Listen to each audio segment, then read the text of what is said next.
Hello, everybody. Welcome. I think most of you know me. I'm Brian Daly, an assistant professor in residence with the Web and Interactive Media concentration in Digital Media and Design. Hello, hello.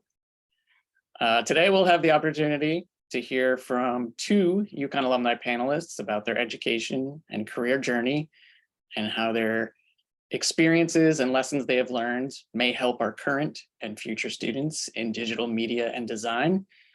During this program, our panelists will answer a variety of questions that we have prepared, in addition to some questions from our audience. Should you have any questions, please ask in the chat.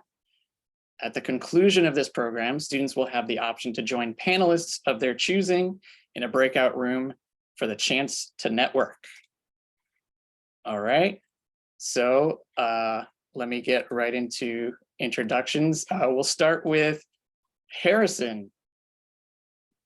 So why don't you give them an introduction and tell us what you do right now? Yeah, you bet. Hi, everyone. My name is Harrison. I was part of the class of 2021. I graduated with the web concentration. Right now, I'm an application developer for UConn Health, so I kind of stayed within the network here. And yeah, I make dynamic Angular JavaScript web applications for UConn Health, and I'm having a good time. Angular, huh? Oh yeah. All right, and next we have Natalie. Hello, I'm Natalie. I graduated from the DMD web program last year in 2022, and now I'm getting my master's degree at NYU in integrated design and media. And I also work part-time at the DX group at UConn, which you might know Brian and Joel, Mike are all part of as well. Harrison was for a bit too, I think. I was. Right. We're all interconnected. That's right. That's right. It always, yeah, a lot of these paths end up going through digital experience group. All right, so we'll start with the first question, and I guess Natalie, if you want to lead off with this, and we'll kind of go back and forth. Can you tell us about the steps you took within your career to get to your current position? Yep, so for graduate school, as most of you know, being an undergrad right now, there's the whole application process, and I knew that I wanted to go to graduate school pretty much right away. And I knew that if I was going to go to graduate school, I needed to do it right out of undergrad because I knew it was going to be a pain to have to go back into school after taking a break. So I knew that was the best for me. So I just started looking at different programs and then making connections with a lot of people at UConn who were able to give me recommendations and advice on the types of things I might be interested in pursuing further. Then from there, I went around, toured grad schools and picked the one that was best for me.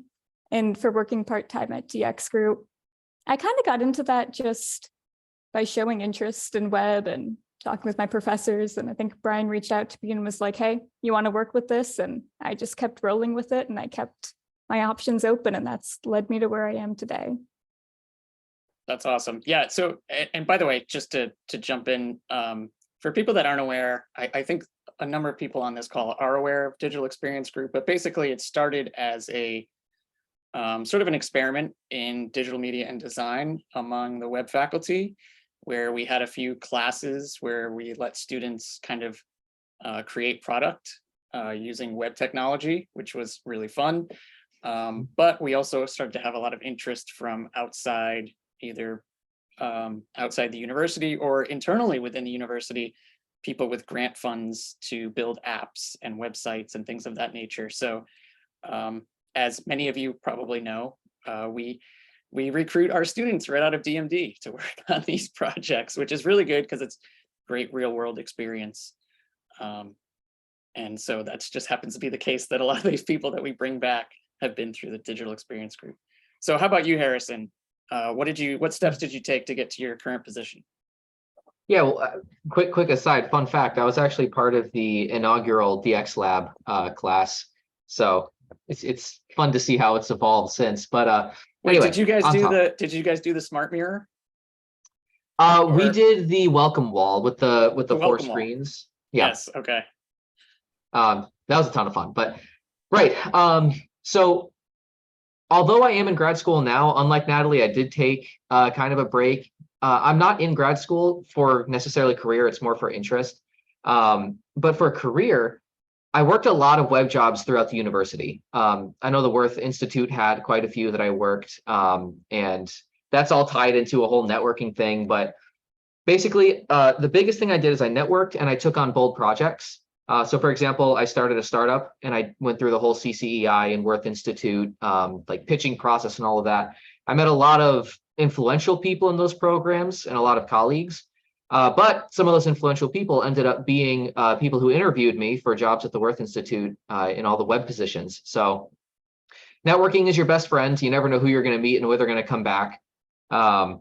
So yeah, worked a lot of jobs in the university, and I taught myself web design for a while before entering UConn, but I would say a lot of the catalyst for my career was getting some of that early industry experience that I could put in the resume for sure.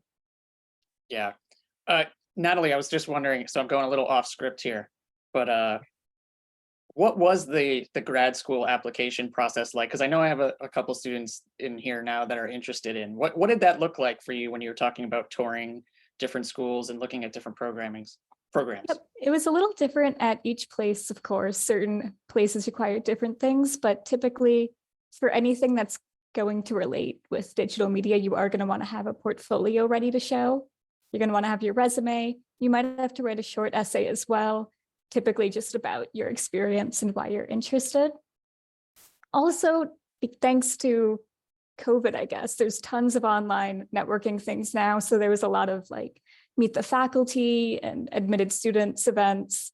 And that was really good to go on those and ask questions, because in grad school, you do work closely with faculty. So making sure it's people who you like and have similar interests to you that you want to work with. So it's definitely a big part of it, I would say. Yeah, the faculty are usually a big influence, especially when we have MFAs coming through. It's important to have somebody who has the same interests and somebody you can work closely with. How about you, Harrison? You also said you're doing grad school now too, right? Yeah, it's kind of along the lines of having started the startup. I'm going for my MBA.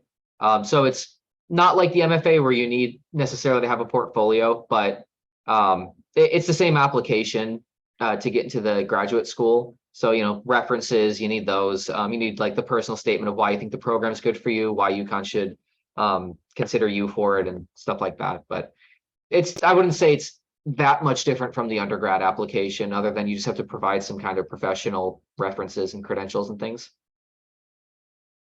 Great. So what has been the most challenging part of getting to where you are within your career right now?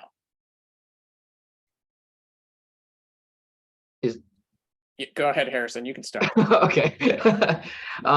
So for me, by far, learning Angular, the Angular framework, I learned it on the job, which was very complicated because the project I'm working on is the largest grant I think that UConn has received, and I'm like the in-house web developer for it, at least the front-end web developer. So learning Angular under the gun, so to speak, was very stressful.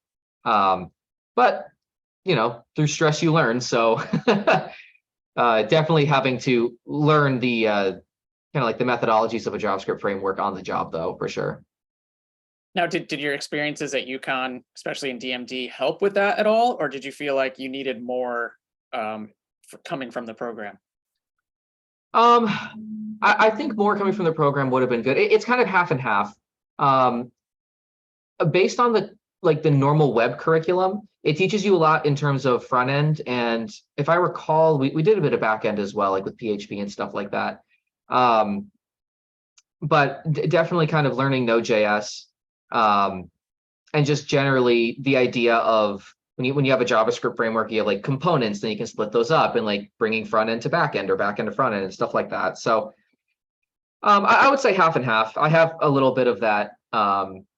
Like if questions come up in the future regarding like how much curriculum, like what was the ratio between curriculum and self-teaching that happened, I can speak to that. And now to you, Natalie, what has been the most challenging part of getting to where you are today? I think for me, I would say just trying to choose what I want to do, because I think for the longest time, I was keeping myself as a jack of all trades and trying to keep my options open, which is a good thing to do. but it does come to a point sometimes where you have to think like, okay, what is the main thing I want to market myself as? And what is like the job titles that I'm looking at and whatnot? And so I kind of had to pick like, do I want to do UI UX? Do I want to do front end web development, full stack web? Like, what do I think I want to do? And how do I want to market myself? And so even looking at grad schools, trying to find out which programs I was most interested in, if I want an MFA or an MS. And I think just choosing my path was probably one of the hardest parts. And where do you think you've come down in that conversation? So right now I'm at it's the Tandon School of Engineering. I'm getting an MS now because I decided, I was like, I'm just a little not artsy enough for the MFA, just knowing how I am. And I think I'm better suited to cater myself as a front-end web developer, but I would love to learn back-end web development. And so that's kind of something that I want to teach myself on the side, kind of what Harrison's saying. A lot of this field is learning new things on your own. And luckily, our field has tons of resources online for that. Yeah. And that's something that we try to stress in the classes, is sort of finding your own answers because of the stuff that changes so quickly. So that's good. What experience at UConn, and I guess we'll go with Natalie again. What experience at UConn do you believe was most helpful in preparing you for the future? I don't think there's really just one experience I can say. It was just doing all the oddball jobs that I did there. So I worked with the DX group. I worked at the makerspace. Similar to Harrison, I was involved with the Worth Institute and CCEI startups.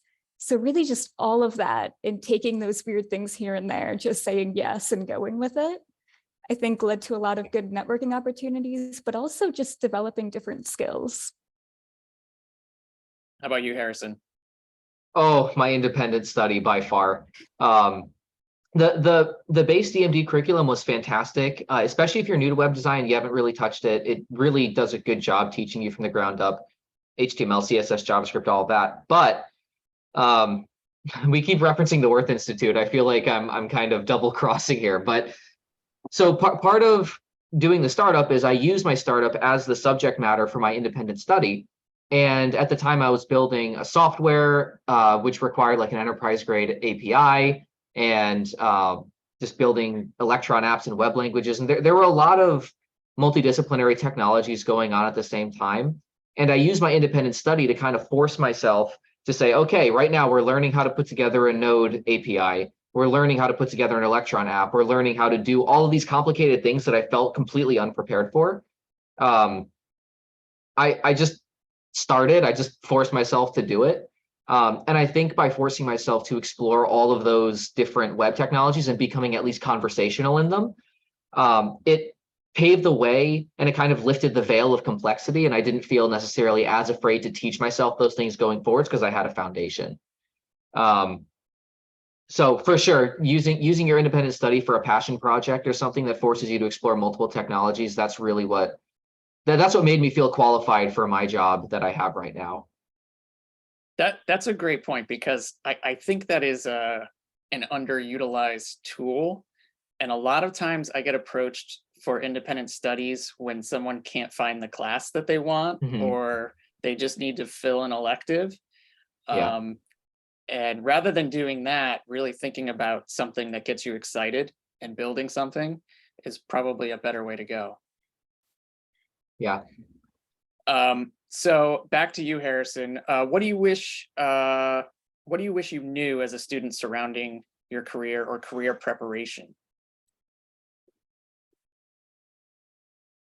That's tricky. I mean, I guess expectations for the interviews, because I spent a lot of time, part of me wanted to do a double major in computer science when I was there. And I took a few classes and they would always warn like, okay, the interviews are going to be like these really complicated, like you're going to have to sit down and program a binary tree search algorithm in some archaic language. Web interviews aren't really like that, at least in my experience. There are tough questions, but it surprised me how willing to work with you the employers are. Like, if you're honest up front, like, because we all feel a tendency, or an urge to lie a little bit on the interview and say like, oh yeah, I know how to do this thing. And then you teach it to yourself 2 weeks before the job starts. But it surprised me how being honest in an interview will facilitate the resources for you to do the job properly, and how much slack people are willing to give you, especially out of college. Like, I guess part of me felt like going out of college, I didn't feel as valuable to the workforce because like, hey, I'm fresh off the boat, you know, like who's going to take me over some guy with like 10 years experience. But one of the best interview things I figured out, and something I wish I knew as a student just about to go into the interviews, is it's precisely because you're coming out of college that makes you valuable. Like you're up to date on design methodologies and like new languages and like new versions of the languages and new frameworks and things. And someone who's like 10 years in, they're already rooted in what they want to do. And like they have their methods, they're inflexible when it comes to working in teams. And I think having that early on would have been like, wow, my value is inherent because I'm new. And yeah, I think that was it. I think overcoming the imposter syndrome was a big part of it as well. Just like, hey, am I really good enough for this kind of thing? Yeah. So that's a great great response to that question, because that comes up a lot in our classes, and those are questions that I get a lot about. You know, the interview process, and you know, people looking at the job market going, wow, you know, what do I have to offer coming out of school? And it really is, I always tell the students, like, you know, just show up, be honest about what you know, what you don't know, but show them that you're really eager to learn. Yes. And be enthusiastic, and because people will want to work with you and they want to see that hunger and that passion. That goes way further than having, you know, 10 years of experience writing code or doing UX design or whatever. Yeah, if I can just give a personal anecdote, to put it succinctly, your best, if you don't feel confident programming web, your best value right now is your neuroplasticity, because you're just coming out of the education sphere, you're primed for learning. And you can go to a company and say, look, if you need to hire someone for retention, then hire me, keep me. Your neuroplasticity is one of your greatest assets. And that's what I did. I mean, I didn't know Angular when I left, and I was recommended, you know, Brian and a few other professors recommended me for the position I'm in now. And I'm like, I don't know Angular. I know like the basics of some of these complex web things thanks to my independent study, but like I don't know this at all. But you know, it was me and a few other candidates, some of whom did have a large amount of industry experience. I said, look, I can fill a niche that you guys don't have, which is CSS and layout. The whole team, and also remember, your youth is on your side too. A lot of my coworkers are older; they've been in the field for a while.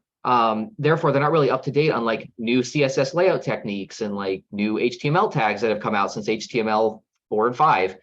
So I'm able to offer that perspective of, hey, I can do the layout stuff. I can do all the complicated, like if you have a dream, I can make it possible. Give me a layout or give me an idea and I can make it into a layout. There's a lot more value in your youth and your neuroplasticity, I think, than your competence when it comes to programming. Even like you can be an incredible web programmer, whether you're confident or not is pretty much irrelevant. I mean, you will learn on the job, whether you like it or not. All right, Natalie, how about you? What do you wish you knew as a student surrounding your career or career preparation? Everything Harrison said ×2. Also, I would say something to kind of help with imposter syndrome and whatnot is just reminding yourself that you're also interviewing the company. It's not just them interviewing you. Like, you want to make sure that this company is a good place to work for as well. Ask those questions, negotiate for a salary. Like, it's also, you know, on them. So that always kind of helps with nerves, I feel. Also, just know what you can market yourself as. If you want to be a UX designer, you can also look into product management, and 9 out of 10 times, it's going to be the same exact job description, just with a different title. So just making sure when you're doing those job searches, you know what they might put as the title, because really, it could be anything, knowing these companies. So just look at the description more than just what the title is. Yeah. If Go if I ahead. can piggy bank off of what Natalie said there, piggy bank, wow. Just kind of hop on to a similar thought train there. On the point of interviewing the companies, like, yes, you are entering a field that is abundant. I mean, the Bureau of Labor Statistics estimates that between 2021 and 2031, 45,000 web jobs are going to be added to the US workforce. And it's one of those jobs that you can do remotely. So it's not like you're in a beggars can't be choosers situation. I mean, there's an abundance of this kind of work out there. You are as valuable an asset to that company as that company is an asset to you. So 100% second that from Natalie's perspective there. Know your worth and fight for it, because that will come across. Yeah, those are excellent points. So Natalie, what advice do you have for students or recent graduates looking to do something similar to what you do now? I'd say just start early. There's really no harm in it. And I know with classes, it can be overwhelming being like, oh, it's finals right now. I just can't even think about it. But just here and there, really, I'd always just go and look up, oh, what programs are around, or I'd ask other people if, I have an older brother, I'd be like, oh, you have a friend in web design. What did they go to? And just really seeing what options are out there for you and then going and pursuing it. So I went to all those info sessions. And if you are able to go tour the campus, go talk to the department. And that is another difference I felt with the master's program, is that I felt like they kind of fought for you a little bit more to like get you in. So like they were a little bit more like, oh yeah, like we'll be open. Oh, you need longer to decide. Yep, that's fine. That's fine. Go ahead. So you do have a little bit more power with it. And it's nice because you can kind of really talk to the people you need to talk to easier. Yeah, so I can tell you from the undergraduate perspective, we definitely do that with students that come to open house. As some of you probably know, if students come to open house and they sit and they talk with us, we usually take down their names. If they seem very interested, and we make note of it, before they come into our application system and when we look at their portfolio. So it is good to get to know the professors before you're going in. Same question to you, Harrison. What advice do you have for students or recent graduates looking to do something similar? So before we get to me, I do see that there's a question in chat for Natalie before I take the spotlight away. Yes. Natalie, do you see that? Yeah. It's the question. If you don't see it, it says, Natalie, do you find any extra challenges/obstacles being a young woman entering the industry?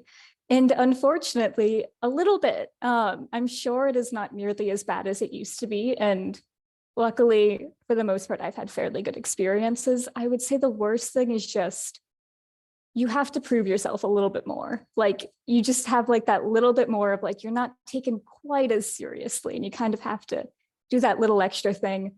Luckily, nothing's been too terrible though. And I think that's what it goes into, just know how much you're worth, know your value, make sure you're being treated right. And luckily, there are a lot more women in the industry now than before. And so being able to have that kind of camaraderie together and fighting for each other, everybody, regardless of gender, race, sexuality, like just, I feel like we definitely are going into a better world than we once were.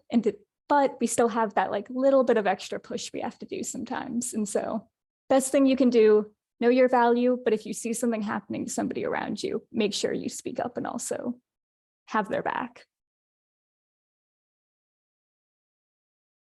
All right, I guess that's my cue. Okay, so just to restate the question, Brian, what was it again? What advice do you have for students or recent graduates looking to do something similar to what you do now? Oh, okay. My biggest one is get comfortable with embracing uncertainty and challenges. There's a lot of uncertainty, especially because a lot of web jobs nowadays do kind of gather around being competent in a JavaScript framework. Learning things is difficult. You are going to feel, although sometimes you might not be sufficient to learn something, get comfortable with not knowing and get comfortable with embracing challenge. You don't need to know what you're doing to start something awesome, or to learn something new or something like that. Second, value your network for sure. I mean, the UConn name does carry weight, and as an alumni, you inherit, the excellence of the UConn name. And I know in Connecticut, UConn graduates are very highly valued, but also across the US. I mean, graduating from UConn does have an inherent network, especially in DMD. I mean, your professors are experienced in the field. As Brian said, people come to the DX lab all the time with grants and projects and things like that. And it's not, the apple doesn't fall far from the tree. People come to UConn with jobs all the time. It could be internal jobs or external jobs. You have a very rich network of people that are willing to help you, even colleagues and friends you make. They might get a job somewhere, might hear a job along the grapevine that would be perfect for you. So keep your network in mind. Also, Natalie touched on the point of having a portfolio early, and I'm going to kind of echo that here. Work on personal passion projects to bolster your portfolio. You're more likely to develop something of quality if you care about what you're making. So during DMD, obviously, we make little projects to learn concepts and things like that. Take those concepts, put them together into something awesome, even if you just make like a web application, something like that, that you just really feel passionate about. That's going to speak volumes. And I have to throw this one in there because a lot of the jobs are JavaScript framework oriented. Learn one. Learn React, Vue, Angular, Svelte, whatever it is you need. Learn a JavaScript framework, because its value cannot be overstated in today's job market. There are front-end web developer positions, back-end web developer positions, full-stack web developer positions, but it's very rare you're going to see something that says vanilla HTML. It's probably going to say like React developer wanted, Angular developer wanted, something like that. They're all equally valuable. Pick one, learn one, whichever one you like. I recommend Angular. It's kind of awesome. And the last one that I can think of now is apply to a job even if you don't think you meet every single requirement. One of the things I learned is the people who put the job postings out there usually just copy a template, put it out there, and that just becomes complicated. The worst thing that happens is you get an interview and they say no. So apply. Usually the people who need the person don't know what the requirements that have been posted for the job posting are. So go for it. Don't worry if you don't match the job posting criteria 100%. Yeah, that's particularly noticeable in UConn positions, especially UCB positions. They're always like rewriting those or in the process of rewriting them, because I remember when we tried to hire a web developer, one of our best employees almost told us after he was hired, he almost never applied because the UCB job description listed COBOL as the programming language, but because that's what we had to post, I guess. And so once he saw that, he was like, I'm not coding COBOL. Are you crazy? So he almost didn't even apply. So that's a really great piece of advice. I think you're going to run into that. Hopefully not as much as you do here. Maybe out in the workforce, you run into that stuff a little bit less, but I think you will run into those things. So, but also try to address those items when they list those things in those bullet points and those minimum requirements. Make sure you address those somewhere, whether it's in your cover letter, your resume, or what have you. Because I know, like at UConn, in our case, we actually get a little matrix and we have to check off that each one of those things has been accounted for somewhere, so that they have those skills. Otherwise, they don't make it through. So it looks like we have a couple questions coming in here. One is, any harm in learning multiple frameworks? I think I know the answer to that, but I'll let you guys talk about it. Natalie, I've spoken for a while. Do you want to answer that one first, or? Sure, I'm going to go ahead and say no. I think worst case possible is you might mix a few things up, but that's nothing that a quick Google search can't refresh you on. So I say go for it. Try to have something to motivate you to learn them, though. I know for me, my biggest motivator was fear, which is a terrible motivation. And I have Brian to blame because Harrison, you're involved in this story too. Oh no. One of the first time I learned JavaScript, so I didn't know JavaScript going into junior year. And right at the start of it, Brian's like, here, Natalie, take over this project Harrison did in JavaScript and do all these things on it. Rain Garden. I am so sorry. And I look at it and I'm like, it's somebody else's code and I don't know JavaScript, but I'm too scared to tell Brian that. So I was like, oh no, time to learn JavaScript in 2 weeks and go in and figure out how this person coded beforehand and match it all up. Couple months later, Brian's like, oh, take over this thing. It's in Vue.js. I'm like, I can't tell him I don't know that. So I'm like, time to go learn how to use Vue. And so that's just like, to me, that's how I look at it, is I'm like, just when it arises, I'm like, instead of just saying I don't know how to do it, I'm like, I'm just going to go learn it and act like I somehow do know them. And that's been my motivation for it. And so I recommend just finding something that kind of, whether you're like, I'm going to do this project and it will be in React, like just something that kind of gets you motivated to learn that framework. I will say, in my defense, we had a lot of confidence in your ability to pick those things up. So we wouldn't have asked you to look at those if we didn't think you could figure it out. The worst is Natalie, too, I took your JavaScript class and then you're like, oh, this should be easy because you already know JavaScript, huh? And I was like, yeah, because I... Natalie, just be grateful you didn't see the Rain Garden app before I took it over. It was a terrible Android app. Oh my gosh. But so, okay, I'll offer my perspective on here, and I'll be a bit of a devil's advocate on this one. No, there's no harm in learning multiple frameworks, but be cautious how deep of a dive you do into each one simultaneously. There can definitely be indecision that's generated from knowing multiple frameworks, because you're going to battle with yourself thinking, oh, maybe I should use Vue for this, or no, but this feature of Angular would be better, or I could use React for this particular part of it. The more you know, the more options you present yourself, which can often lead to some stress early on in a project. Usually when you join a team, they already have an established ecosystem going, but it goes back to the old adage of jack of all trades. Like you can have an approximate knowledge of many things or a great knowledge of one thing. Approximate knowledge is great because you can learn on the job, but definitely these frameworks are large and often they are complicated if you're not familiar with the principles upon which they work. So the only caution I would present to you is be careful about overwhelming yourself with different design methodologies early on. Vue has a different mentality than React. React has a different mentality from Angular, which is a different mentality from Svelte. They all have their own ecosystems and integrations and all of that. So it's great to know them. Be kind to yourself if you're learning multiple at once, because you can be overwhelmed very quickly. Yeah, I will say my advice for it is putting aside, the learning multiple ones.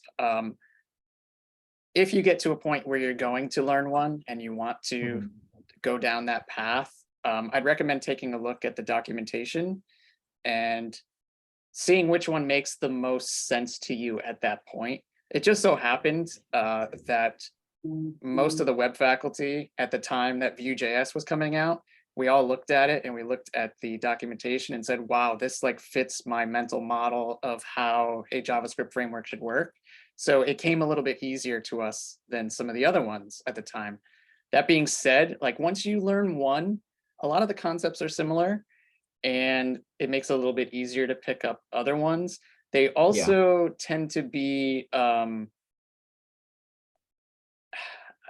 I can't think of a better word than like incestuous, where they start to pull from one another and they work together. There are people that work across different frameworks.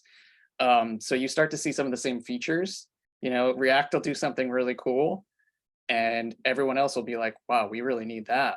And then all of a sudden you'll start to see it end up in the other frameworks as well. And it happens in both directions. So next thing we said, you both have mentioned networking as important. Can you talk a little bit about how you personally used your network? Natalie, do you want to go ahead? Sure. I'll start by letting everybody know I hate networking, so I completely understand if you're one of those people who's like, ugh, I don't want to go do that. I totally had that same mindset, and I still kind of do at times. I think it's important, but I don't like doing it. So I would tell you, don't let that be a thing that stops you.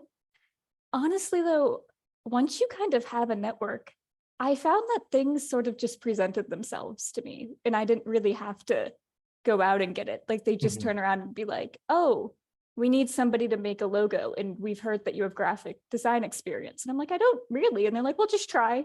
I'm like, okay. Like, and so things just kind of start presenting themselves a lot more once you do put yourself out there. And I guess that goes back to there is benefits to just jack of all trades being always open to anything, because things do kind of have a way, especially at UConn, everything's just kind of connected. So once you have that network, it's all going to find a way of working out. And especially then when you need recommendations, you can pull from anybody in that network. Yeah, start thinking about those recommendations now. Make sure you have some good relationships with your professors so that they don't say no. I'll also speak to the networking side of that. Natalie, I know you and I both did Worth, but the networking tree goes very, very deep. Again, you don't know who you're going to bump into at what point in your life and what importance they're going to play in your life. When I did the Worth Institute, one of my mentors turned out to be like the director of the Worth Institute, David Noble, and he ended up being one of the recommenders for me to get into business school. And it's like, well, that's a pretty influential recommendation right there. So yeah, your network is an absolutely crucial part. I would not have the job I have now if Brian and the DMD folk didn't recommend me for it. I would not have stood a chance without that kind of recommendation, at least not according to the job posting saying 10 plus years and Angular experience required. So yeah, the network is absolutely critical. It's the pulse of your early career. And look for it everywhere you can. And we're all tempted to just accept every invitation we get on LinkedIn to make our number look impressive and to inflate our social status on LinkedIn. That's fine. But make sure there are people in that network that you genuinely click with and that can be reached out to for work and stuff like that. Brian, I know we skipped a question. Is there a JavaScript framework that is good for both web and mobile app development? If you're going to use a web framework, I've heard React Native is good. If you want to not use web containers, or I don't know if the .NET environment uses web containers or not, but I've heard .NET is a really good way to go with mobile app development. If you don't want to do it in Swift or XML. Right. Yeah. Yeah, we're doing the DMD 3440 next semester where we talk a little bit about that. But yeah, that's true. I think React was one of the first that added on to their framework to make it compile into like native code. All the other frameworks are trying to catch up on that. So yeah, if you're worried about creating a native mobile app, that's probably the best way to go. That being said, I'm a big fan of PWAs, and supposedly Safari will be getting push notifications anytime now. So it makes them more viable on iOS devices. I think that's a great way to go too. I'm glad to see Apple turned around with PWAs. I thought they hated them early on. I don't think they're doing it out of the goodness of their hearts. Okay, that's all I need to know. That sounds like Apple. Yeah. So what do you feel is the importance of getting a summer internship into relation to getting a job after school? I don't know which one of you. Harrison, do you want to start, or Natalie? Natalie, I'll let you, if you have an experience to share, I'll let you go on that one first.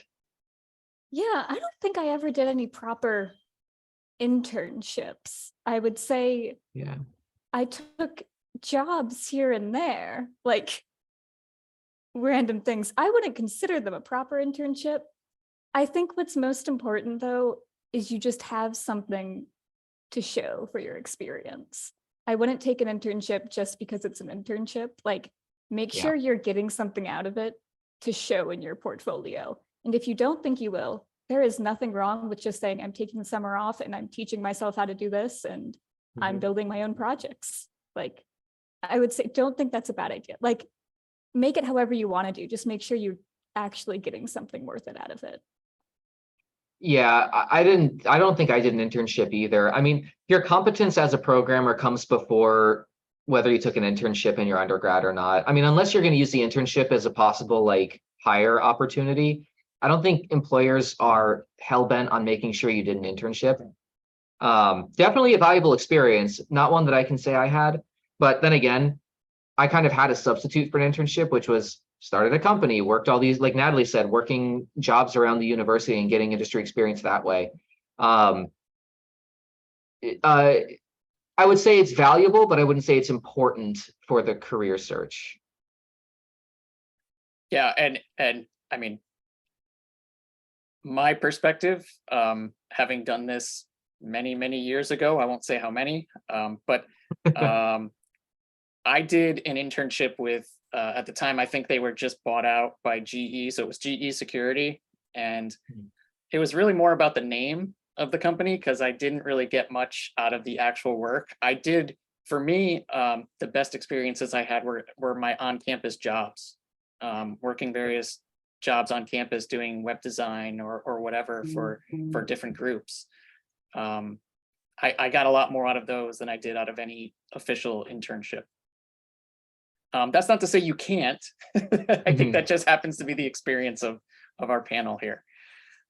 So another question, do you have any experience in freelance work? And if so, would you recommend it as a possible job pathway?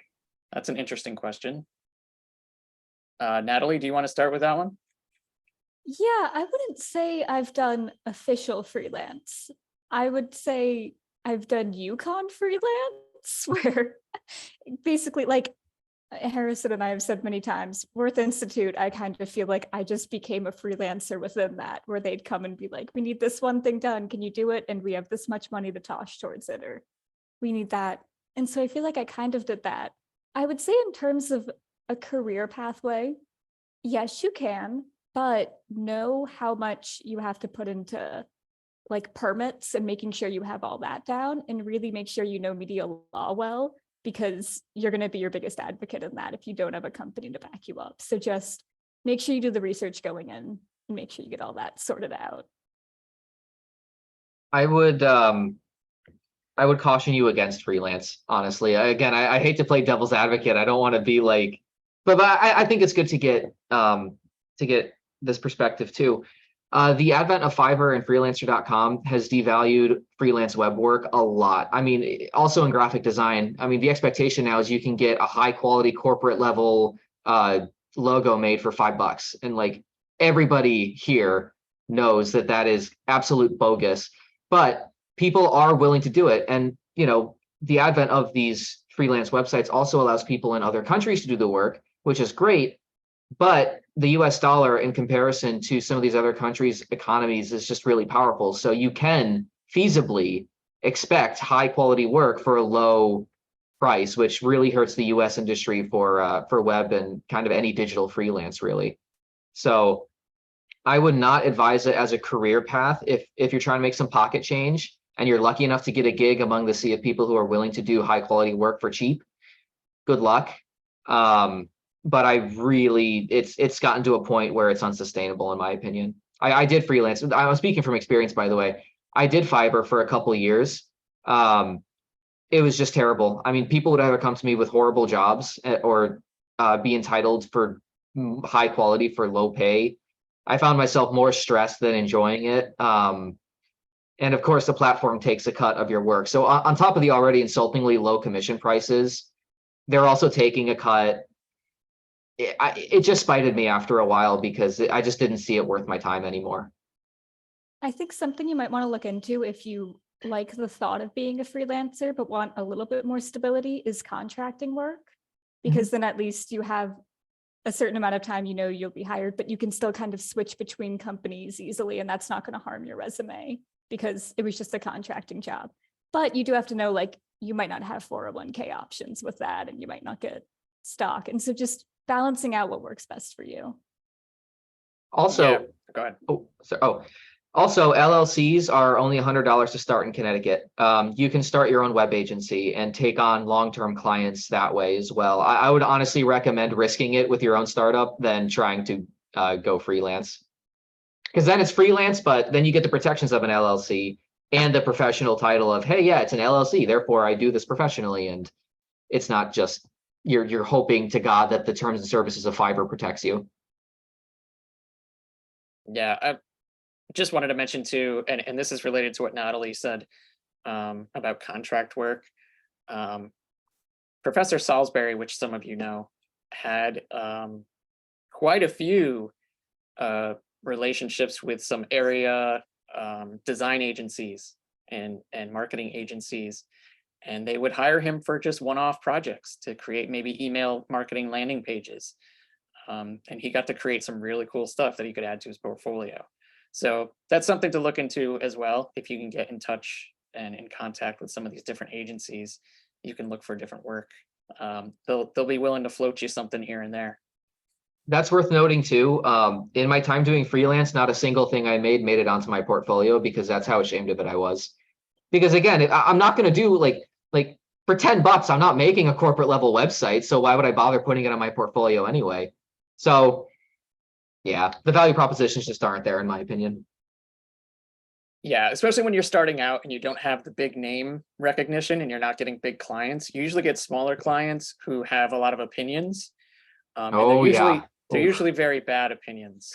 And so you end up designing things and creating things that you're definitely not proud of. And it's hard to get a lot of good quality portfolio work out of that stuff. Yeah. Yeah. Let's see. You mentioned trying to narrow your skill set rather than being a jack of all trades. Would this go as far as what types of jobs to apply for after college, or is it better to apply for whatever is there to get a foot in the door? This might be, by the way, this might be the last question before we do breakout. That's a good question. I would recommend apply for the jobs you want to do. And I say that because if you get your foot in the door with something that you're like, I mean, I can do this, but it's not what my passion is, you might get stuck in that for longer than you imagined. So I would say try to go for those things that you tend to like just a little bit more if you are a jack of all trades. Be like, I like this one just a bit more. So try to narrow yourself that way. But it's definitely a tough question to balance. And I think once you're in it, sometimes there is flexibility to do multiple different things within it. So I wouldn't say you're stuck once you pick one. In my opinion, it's a cleanse. Wow, it depends what your inclinations are. If you're looking for a career that you can enjoy, definitely do what Natalie suggested. If you want to get pleasure out of your work, then do that. If you just want a job and then you'll be fueled by passion projects you make on the side, then look at the benefits package of the job. Look at if it's something within your abilities or within something that you want to learn. I mean, you can either be happy in your work or you can be happy in what you do after work. So it really depends on what your philosophy is about having a work-life balance. But definitely strive for a job that you can enjoy, who will, that'll provide you some level of fulfillment, because lots of people are miserable in their careers now, and we don't want that to be you. So, yeah. All right, so it looks like we're rolling up on 4:20 p.m. So that's about time where we can go off into our breakout rooms. So I think that concludes the questions at this point. Thank you guys for joining us today. These were all great. And I had a good time doing this. Likewise. Yeah, thank you all for coming and having us.